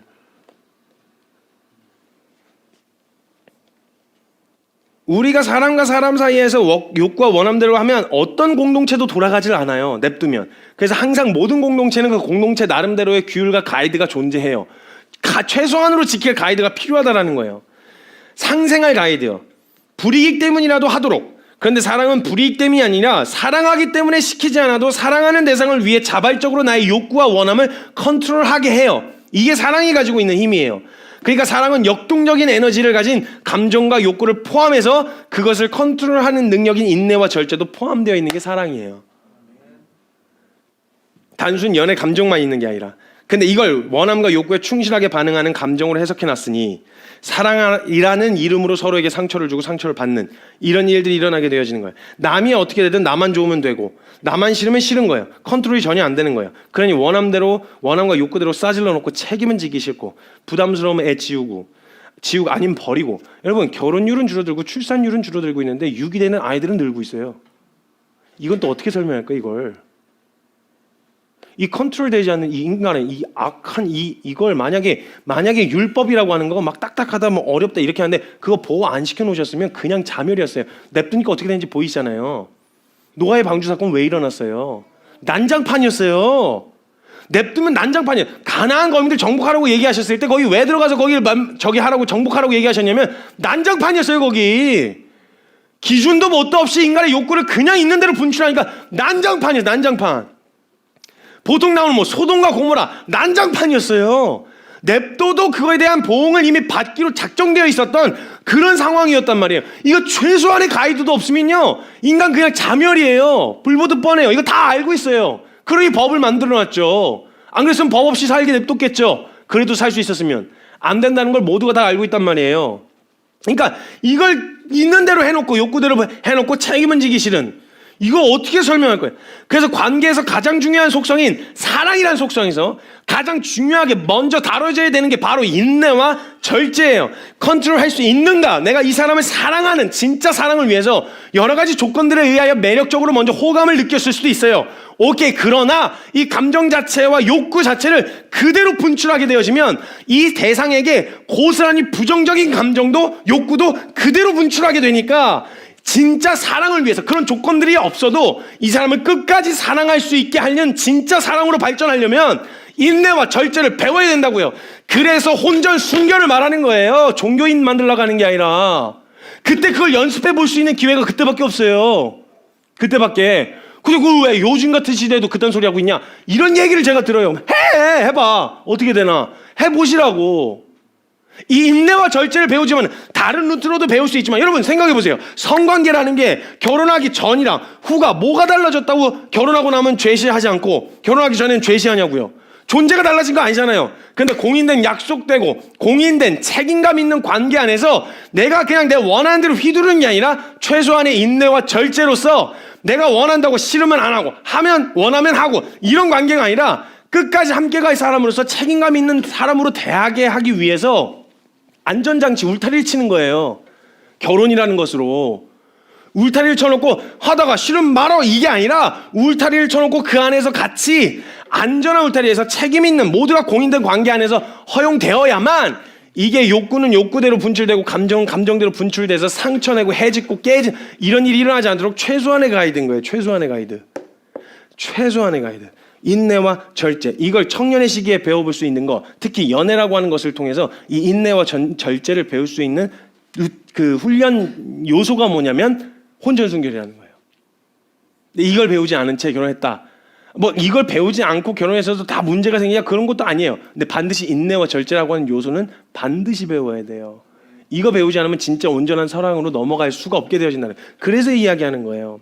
원함과 욕구가 사랑이라는 속성에서요. 감정이 받쳐줄 땐 냅둬도 잘해요. 원함과 욕구가 잘하니까. 그런데 그런 조건들이 사라지고 났을 때 사랑을 유지하고 더 깊은 사랑 가운데로 나아가게 할 수 있는 힘인 인내와 절제를 배운 적이 없으니 그 어려운 시간을 견딜 재간이 없는 거예요. 특히 관계 안에서도 부모보다 더 오래 같이 사는 부부 사이 안에서 앞으로 일어날 일 가운데서 끝까지 가정을 지키는데 가장 중요하게 필요한 요소인 인내와 절제를 배울 수 있는 시기가 언제냐? 연애할 때라는 거예요. 그래서 성경에는 나와 있지 않지만 그것을 가르치시기 위해 부부로 공식적으로 공언된 관계 안에서 성관계를 허락하심으로써 반사적으로는 그 전에는 하지 않는 것을 원칙으로 이 욕구를 컨트롤하는 인내와 절제를 가르치셨다라는 거예요. 그냥 종교성 때문에 하지 말라고 하신 게 아니라 나중에 제가 청년들은 따로 성교육을 따로 할 거예요. 성교육. 그리고 부부 이제 부부 사이가 된 사람들은 같이 이 부분을 해결해 나가기 위해 계속 고민할 거예요. 말씀 앞에서. 청년들과 청소년들은 제가 이거 쭉 정리해서 나중에 성교육을 따로 시켜줄 거예요. 따로 할 건데 일단 여기서 말하는 사랑의 핵심은 인내와 절제다라고 하는 이야기를 하는 메시지를 전하기 위해서 이게 짧게 찍고 넘어갈 거예요. 잠깐 찍고 넘어가기만 하는 거예요. 그러니까 성경은요, 크리스찬의 연애를 물었을 때 성경은 연애에 대해서 언급을 안 합니다. 크리스찬의 연애는 성경에 안 나와 있어요. 성경은 크리스찬의 연애는 이야기하지 않고 결혼을 약속한 약혼과 결혼에 대해서만 이야기하고 있어요. 그렇다면 이 말은 네 멋대로 해도 된다는 말이 아니라 써있진 않았지만 남자친구를 남편 대하듯이 대하면 안 되고 여자친구를 아내 대하듯이 대하면 안 된다라는 게 반사적으로 설명하고 있는 내용인 거예요. 더 쉽게 말하면 섬 넘지 마라. 다른 말로 하면 확실하게 이야기하면 성관계하지 마라. 다른 말로 하면 혼전순결 말하는 거예요. 반사적으로 이야기하고 있다고요. 이야기를 하면서 얘기를 하면 벌써 볼멘 소리 나온다니까요. 요즘 같은 시기도 그런 소리 하는 애가 있네. 그런 소리를 한 놈이 있네. 이렇게 생각을 한 분명히 있어요. 아니 댓글에도 제가 이 얘기 했더니 댓글에도 달더라고요. 와, 요즘 같은 시대에도 이런 얘기를 하는 놈이 있네. 젊은 놈이. 한번 보세요. 이거 연습, 인내와 절제 연습 안 하고 일어나면 무슨 일이 일어나는지 한번 보세요. 인내와 절제가 안 되면, 이 훈련이 안 되면 무슨 일이 일어나냐? 한 번도 인내와 절제를 배운 적이 없을 땐 좋으면 좋은 대로 좋은 걸 참지 못하고 표현하는데 이건 별로 큰 문제가 안 되는데 거꾸로 욕과 원함은 좋은 감정만을 말하는 게 아니에요. 하기 싫은 거, 짜증나는 거, 화를 내는 것도 컨트롤이 안 된다는 말이에요. 상대방에 대한 배려로 컨트롤이 되지 않은 채로 상대방에게 막 쏟아내게 되어지는 것. 이렇게 되어진다고요. 부정적인 것도. 성관계 쌍방의 합의로 좋으면 해도 되지 않냐? 원하지 않으면 안 하면 되고, 오케이, 똑같은 원리로 서로 원해서 합의해서 치고받고 싸우자. 그러면 링 안에서 같이 치고받고 싸워요. 근데 한쪽이라도 성내는 걸 원하지 않으면 컨트롤할 수 있어야죠. 그러면 마찬가지의 원리로 괜찮은 거 아니냐? 둘이 합의해서 하는 거면 괜찮은데 상대방에서 원하지 않으면 안 하면 되는 거 아니냐? 그러니까 그 관계 안에서 분노를 표출하는 것도 서로 합의해서 같이 맞짱 뜨는 거면 같이 뜨시라고. 근데 한쪽에서 누구 하나라도 원하지 않으면 절제하고 컨트롤할 수 있어야죠. 인내와 절제를 배울 수 있어야 되는 거죠. 그러니까 이게 컨트롤하고 이게 같은 원리로 합의해서 화내며 한 사람이라도 원하지 않으면 화내지 말아야 되는데 이거 안 되겠죠. 왜? 컨트롤하는 걸 배운 적이 없으니까. 원하면 그냥 했으니까. 그러니까 깨지고 같이 산다고 해도 사랑은 고사하고 간신히 현상 유지만 하게 되어지는 쇼윈도 부부라는 말이 거기서 나오는 거죠. 현상 유지. 이렇게 욕구에 충실하게 되어주면요. 결혼 전 연애 때는 하고 싶어서 막 성관계 하고 싶어서 난리가 나죠. 그냥 그때는 욕구 서로 불타는 거예요. 신혼 때까지만 해도 막 불타고 안 달라는데 그럼 결혼 후에는 누구 하나라도 안 하고 싶은 마음이 있으면 누구 하나 힘들어도 안 하고 싶은 마음, 안 하고 싶은 욕구에도 충실하게 되어져요. 그럼 그 반대편은 또 못 견뎌서 바람피게 되어지고 이런 일들이 악순환이 계속 일어나게 되어진다는 거예요. 이런 일들이 비일비재하게 일어나고 있잖아요. 이거 자체가 문제다. 이건 죄다. 이런 얘기로 해서 그냥 다 싸져버려서 그냥 넘어가는 게 아니라 원리를 배워야 되는 필요성에 대한 이야기를 하는 거예요. 인내와 절제 안에 있어야 돼요. 우리의 모든 감정과 우리의 모든 본능은 사랑이라고 하는 큰 울타리 안에서 인내와 절제라고 하는 요소로 안전하게 보호가 되어야 돼요. 안 그러면 자멸한다고요. 여러분 인생 반드시 피폐해질 거예요. 저와 여러분의 인생은 반드시 그리로 갈 수밖에 없어요. 그 욕구에 상대방이 아프든 힘들어하든 상관없이 오늘 내 욕구에 충실하게 되어져서 어려워지는 일이 반복된다는 거예요. 그런데도 이 훈련이 과연 필요가 없을까요? 청년들. 성경을 하지 말라고 한 것은요, 종교인을 만들기 위한 게 아니라 인간의 욕구와 원초적인 본능에 충실하게 반응하여 가다 보면 반드시 이르는 끝이 그 인생에 대한 파멸이기 때문에 사람답게 살게 해주시기 위해 필요한 것들을 담아 놓으신 것이지 단순 기독교 종교인을 만들려고 하셨던 게 아니었다는 걸 잊지 마셔야 돼요. 하나님이라는 분은 종교성을 가진 충실한 종교인을 만들려고 하셨던 게 아니었습니다. 저와 여러분이 잘 살 수 있게, 이 땅에서 정말 잘 살 수 있게 행복하게 살았으면 좋겠는 마음이셨어요. 육체를 입고 있는 곳에서도. 그래서 하나님은 먼저 손수 진짜 사랑이 무엇인지를 저와 여러분에게 보여주셨어요. 이 땅에서 사랑을 하되 어떤 사랑으로 사랑해야 되는 것인지를 실제로 보여주셨어요. 생각해보세요. 하나님이 말도 안 듣고 냅둬도 죽을 사람 건져놨더니 비아냥거리며 조롱하는 대상을 가만히 둘 이유가 없으시잖아요. 만약 사랑하신 게 아니라면 그냥 마음에 그냥 원하는 대로 욕구대로 분출하셨으면 그냥 갖다 말 안 들으면 그날그날 막 싹 쓸어버리시면 되잖아요. 근데 하나님은 사랑하시기 때문에 하나님의 그 거룩의 본성에 위배되는 저와 여러분을 인내하고 그대로 심판하여 바로 쏟아내시는 그 반응을 절제하셨어요. 어떻게든 살려야 되니까, 어떻게든 살게 해야 되니까, 사랑하니까. 그래서 원함대로라면 그냥 하나님의 성품으로는 절대 용납 안 되는 죄인들을 원함대로 처리하시지 않고 인내와 절제로서 우리를 사랑하셨다는 거예요. 그래서 성경에서 계속 표현되는 게 뭐예요? 길이 참으셨다. 우리를 오래 참으시고 그의 인자하심과 용납하심과 길이 참으심의 풍성함을 우리가 멸시하면 멸시했지 하나님은 우리를 그렇게 사랑하셨어요. 사랑할 만한 게 있어서 그렇게 사랑하신 게 아니라. 그래서 성경은 로마서 5장 8절에 우리가 아직 죄인 되었을 때, 사랑할 만한 조건이 없을 때 그리스도께서 우리를 위해 죽으심으로 하나님께서 우리에 대한 자신의 사랑을 확증하셨다고 이야기하신단 말이에요. 용납하실 수 없는 상태인 그때 우리를 위해 죽는 선택이에요. 그리고 그런 사랑을 받았으니 받은 대로 서로를 사랑하라고 하신 거예요. 사람이 이 사랑을 받은 사람은요, 그런 사랑으로 사랑하는 게 가능해지거든요. 근데 왜냐면 내가 그런 사랑을 받고 싶어 했었잖아요. 이게 충족이 안 되니까 이 사람한테 가서 그걸 날 이렇게 사랑해 줄 수 있을까? 조건 없이? 안 돼. 상처받았어. 상처만 받고 끝났어. 이 사람은 날 그렇게 사랑해 줄 수 있을까? 상처만 받고 끝났어. 이 사람은 날 그냥 있는 그대로 사랑해 주는 줄 알았더니 내 몸을 사랑하는 거였다든지, 이 사람은 날 있는 그대로 사랑하는 줄 알았더니 내가 가진 돈, 내가 가진 조건들을 사랑하고 있었다든지, 이런 것들이 드러나면 회의감이 드는 거예요. 이런 사랑으로 나를 사랑해 줄 사람은 누구도 없구나. 뭐 어떻게 해요? 제가 지난번에 말씀드렸던 것처럼 사랑 참 어렵다라고 하는 강의에서 제가 그 얘기를 했었거든요. 그런 사람으로 아무도 날 사랑해 주지 않으니 내가 그런 사람으로 나를 사랑해 줘야지. 그래서 자기를 사랑하는 거예요. 이걸 어디 가서 찾을 수가 없으니까. 근데 여러분, 이 완전한 사랑을 받은 사람은요, 더 이상 내가 나를 그렇게 사랑할 필요가 없어요. 누가 나를 그렇게 조건 없이 완전한 사랑으로 날 사랑해 줬으니까 이제는 그런 사랑으로 사랑하는 게 가능해지는 거예요. 그럼 생각해 보세요, 여러분. 그런 사랑으로 서로를 사랑하는, 이런 사랑을 입은 공동체 안에서 그런 사랑으로 서로 사랑하는 일이 일어나면, 와, 이 사람이 날 사랑해 주는구나가 아니라, 와, 저 안에 계신 하나님이 하나님의 사랑으로 날 사랑하고 있구나가 보이지 않겠어요? 하나님이 드러나시는, 하나님의 사랑이 드러나게 되어지시는 거예요. 여러분, 사랑하는 청년 여러분, 청소년 여러분, 이 세상의 이 세속적인 가치는요, 반드시 여러분에게 여러분 욕구와 감정대로 그대로 분출하면 너 행복할 거라고 이야기할 거거든요. 안 돼요. 절대 안 돼요. 그 욕구와 감정 그대로 분출해서 잘 가다 보면 그 끝은 무죽, 그냥 이건 두말할 것 없이 분명히 파멸 기다리고 있어요. 이건 만약에 공부하러 앉았는데 이게 너무 치열해서 싫어서 원함대로 하라 그러면 다 뛰쳐나가겠죠. 다 뛰쳐나가면 어떤 일이 일어나겠어요? 학교 수업 못하는 거예요. 결론은 뻔해요. 마찬가지의 원리예요. 이런 욕구와 원함대로 가서 네가 행복할 수 있어, 네 하고 싶은 대로 해라고 분출시켜 놔도 결국 허망, 후회, 이거밖에 남지가 않아요. 정말 옳은 것을 위해서 인내하고 절제할 때 가장 중요한 하나님 보여주실 은혜들이 준비되어 있기 때문에 하라고 하시는 거지, 종교인이라서 하라고 하시는 말씀이 아니라는 거 잊지 마셔야 돼요. 인내와 절제를 배우셔야 돼요. 이건 청년들에게만 해당되어지는 아니라 우리 모두가 함께 배우셔야 될 영역이에요. 인내와 절제요. 모든 내 감정과 욕구는 말씀 안에서, 그리스도의 사랑 안에서 반드시 컨트롤될 수 있어야 돼요. 건강한 건 억제할 수 있어야 돼. 건강하지 않은 건 억제할 수 있어야 되고, 건강한 건 적극적으로 표현할 수 있어야 되는 이런 영역들이 말씀 안에서 다루어져야 된다는 거예요. 이때 청년들에게 연애라고 하는 시간 동안에 혼전 순결을 통해 인내와 절제를 훈련하고 그 훈련을 통해 진짜 사랑을 배울 수 있는 시기이기 때문에 그걸 하지 말라고 이야기하는 거예요. 청년들에게는 크리스천의 연애라고 한다면. 그리고 진정한 사랑의 힘은요, 인내와 절제를 통해서 우리를 컨트롤하게 해요. 여러분, 이 인내와 절제 훈련 해보고 싶지 않으신가요? 진짜 여기서 누릴 수 있는 은혜가 어마어마하게 풍성합니다. 우리 같이 이 자리에 뛰어들었으면 좋겠어요. 단순히 종교인이기 때문에 하지 말아라가 아니라 정말 그 인내와 절제를 통해서 하나님의 사랑과 진정한 사랑을 배워나가는 자리에 함께 우리가 설 수 있었으면 좋겠어요.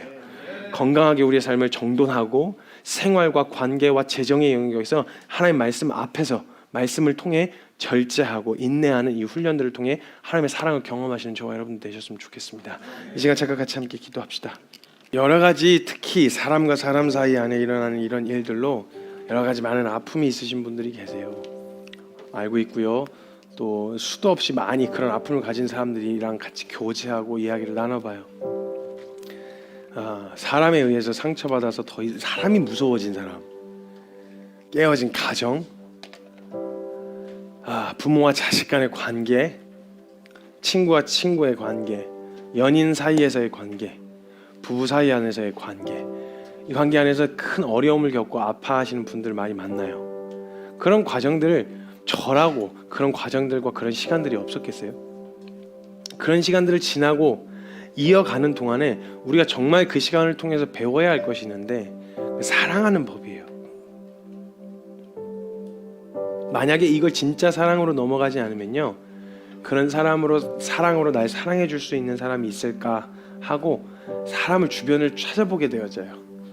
이 사람이 날 사랑해 줄 수 있을까 싶어서 갔는데, 그래서 거기다 몸이고 마음이고 다 줬는데 이 사람이 아니었어. 그런 사람은 날 사랑해 줄 수가 없대. 그럼 그 너덜너덜해진 채로 또 사랑을 찾아서 헤매다가 이 사람은 날 그렇게 사랑해 줄 수 있을 것 같아. 그래서 그 사람에게 만나서 몸이고 마음이고 다 주는데 이 사람도 날 그런 사랑으로 사랑해 줄 수가 없대. 완전히 너덜너덜해지는 거예요. 인생 자체가 상처만 남은 채로. 사랑에 대한 회의 없어. 그런 거 소설에나 존재하는 거야. 그런 사람 소설에나 존재해. 그래 꽁냥꽁냥 하는 사람들의 모습을 보면서 그냥 대리만족. 기억하세요 여러분, 그 조건 없는 사랑, 내 어떠함과 상관없이 날 사랑해 줄 수 있는 대상, 그게 없어서 사랑이란 그냥 허상에 불과하다고 치부했는데 저와 여러분을 그런 사랑으로 사랑하신 분이 계십니다. 하나님이십니다. 여러분 이 질문을 반드시 한번 던져 보셔야 합니다. 이 사랑 안에서 하나님이 나를 그런 사랑으로 사랑하셨다는 그 사랑을 받아보신 적이 있으신지를 점검해 보셔야 돼요. 그냥 와서 내가 막 이렇게 교회가 너무 좋아서 열심히 사역하고 봉사하는 이런 거 말고 여러분 안에 이 조건 없는 사랑을 받아보신 적이 있으신지. 사람들이 날 볼 땐 이런 조건이 있어서 날 사랑했고 이런 기준들이 있어서 날 사랑했단 말이에요. 이 사람도 그런 사랑으로 날 사랑해 줄 것처럼 입 발린 소리로 달콤한 말들로 나에게 그렇게 이야기했지만 결국은 그게 아니었었단 말이에요. 그래서 사랑이라고 하는 것에 대한 회의감을 가지고 있었단 말이에요. 그런데 그때 성경 말씀을 통해서 하나님이 말씀해 주시는 거예요. 그런 사랑으로 내가 널 사랑했어. 너가 그렇게 목말라하고 받고자 하는 그 사랑 있잖아, 내가 그런 사랑으로 내가 널 사랑했어. 세상 어떤 모든 사람들이 이빨린 거짓말로 자신의 이익과 욕구와 원함을 이유로 너에게 접근해서 사랑해 줄 것처럼 이야기하지만 아니야. 그 사랑으로는 절대 너가 만족할 수가 없어. 그런 사랑으로 내가 널 사랑했어. 조건 없는 무조건적인 내 상태와 감정과 어떤 기복의 영향을 받지 않는 그런 사랑으로 저와 여러분을 사랑하신 분이 계십니다. 그분이 하나님이십니다. 우리가 흔히 길거리에서 전도지 나눠주면서 하는 말이 그런 의미예요. 하나님은 당신을 사랑하십니다.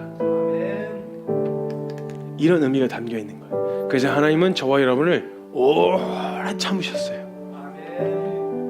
저와 여러분을 오래 기다리셨어요. 여러분을 인내하셨어요. 그대로 그냥 말 안 듣고 그냥 반역해서 떠나가는 저와 여러분 그냥 확 따서 쓸어버려도 되는 그런 상황 가운데서 하나님은 인내하고 절제하심으로 하나님의 사랑을 우리에게 나타내 보여주셨어요. 난 내 감정대로 널 휘두르지 않아. 내 원한과 욕구대로 널 휘두르지 않아. 그 전능하신 하나님이 저와 여러분의 동의를 구하고 계신다는 이게 믿겨지세요 여러분? 전능하시다는데 그냥 비집고 들어와서 그냥 자리를 차지하면 되지, 로버트처럼 조종해 하셔도 될 수 있는 그런 능력을 가지신 분이 저와 여러분의 인격의 동의를 구하고 계시는, 내가 함께 해도 되겠니?